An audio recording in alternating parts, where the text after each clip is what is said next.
IG Punjab Amjad Javed Salimi की हदायत पर पंजाब पुलिस ने भी योम पाकिस्तान भरपूर कौमी जोशो जज्बे के साथ मनाया। सूबे के तमाम इजला की पुलिस लाइन्स में आरपीओज और डीपीओज की जेर निगरानी तकरीबात का इनेकाद किया गया।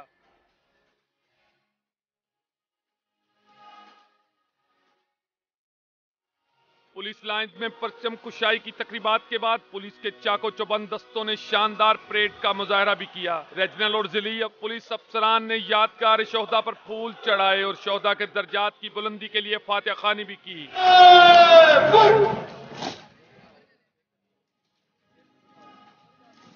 पुलिस टीमों ने शोहदा के घरों में जाकर इनकी फैमिलीज को फूल और तोहफे भी पेश किए। पुलिस एहकाम का कहना है कि वो कभी भी अपने शोहदा को नहीं भूलेंगे। पंजाब पुलिस की जानिब से सिक्योरिटी इंतजामात के साथ साथ सूबे भर में योम पाकिस्तान की तकरीबात का इनेकाद इस बात की दलील है कि पुलिस और अवाम के दरमियान एतमाद सादी का रिश्ता मजीद हमवार हो रहा है।